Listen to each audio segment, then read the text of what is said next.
Kamusta po ang lahat? Nagbabalik po Storymaker ang inyong tagapagkwento. Pasensya na at natagulan hindi nag-upload, maraming nangyari sa buhay na hindi maganda. Joke, simulan na natin ang pagkatanda ko. Chapter 246 na tayo. Naiintindihan na ni Cassie ang ibig niyang sabihin ang ibigay sa kanya ni Desmond ang tingin iyon pabalik sa bar. Kung tutuusin, siya ang pinakamalaking investor sa bar ng kanyang asawa. Beauty, I am coming for you. Naglalaway na si Desmond at agad siyang sumugod na walang pasensya. Sa sandaling ito, isang malakas na kalabog ang tumunog. May nagsira sa pinto ng hotel. Kaagad pagkatapos, isang grupo ng mga lalaking nakaitim ang sumugod. Diretso. Damn it, anong ginagawa mo? Nabigla at natakot si Desmond at dali-dali siyang napalingon. Gayunpaman, bigla siyang nagkaroon ng napaka-flattering na ekspresyon sa kanyang mukha nang makita niya si Flynn na naglalakad papunta sa silid ng hotel. Oh, Kuya Flynn, andito ka pala. Iniisip ko lang kung sino iyon.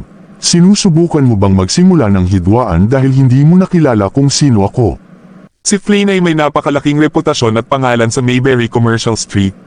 Bukod sa pagiging subordinate ni Zack, si Flynn ay nasa ilalim lamang ng isang tao at higit sa lahat. Madalas pumunta si Desmond sa Mayberry City.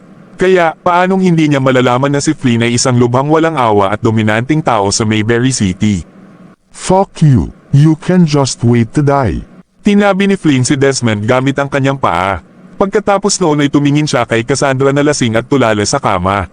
Sa pagkakataong ito ay lumapit siya at magalang na sinabing, Miss Cassandra, ikaw, dapat ay natakot. May nagpadala sa amin dito para iligtas ka. Nang matapos siyang magsalita ay winagay ni Flynn ang kanyang kamay. Maya-maya ay may lumapit na isang babaeng doktor. Binigyan niya ng gamot si Cassandra bago niya sinimulang punasan ang mukha ni Cassandra ng basang tuwalya. Wala pang isang oras, nahimasmasan na si Cassandra. Salamat, Mr. Lexington. Nagtatakang sabi ni Cassandra habang inaayos ang sarili at inaayos ang damit. Mr. Lexington, can I ask who sent you here to save me? Tumayo si Cassandra habang kinakabahan at excited na tanong. Siyempre matutuwa siya. Sumugod talaga ang sikat na Flynn Lexington mula sa Mayberry Commercial Street kasama ang grupo ng mga kalalakihan niya.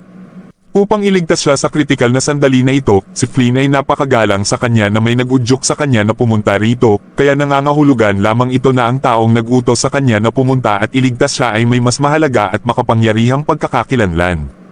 Kung ikukumpara sa kanya, ang kanyang kaibigan, si Cassie, si Cassandra ay maaaring masisisi sa mapanganib na sitwasyong ito. At saka, kahit na mahanap man ni Cassie ang sarili niyang konsensya at sinubukan siyang iligtas, hindi niya magagawang igalang si Brother Flynn ng ganoon kagalang-galang.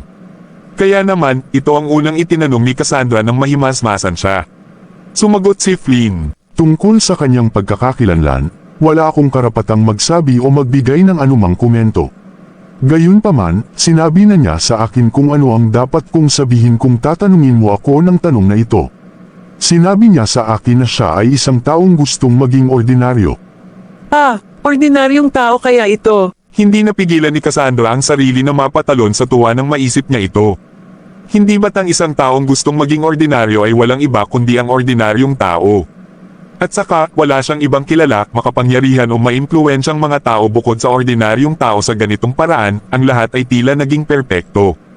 Kung tutuusin, hindi ba't may nanghuhula na si ordinaryong tao ay walang iba kundi si Mr. Crawford. Maraming tao ang hindi naniwala. Gayunpaman, kung isasalang-alang ang sitwasyon sa sandaling ito, ang tanging paraan na magagawa ng ordinaryong tao na maging ganito si Brother Flynn ay kung siya ang tinatawag na Mr.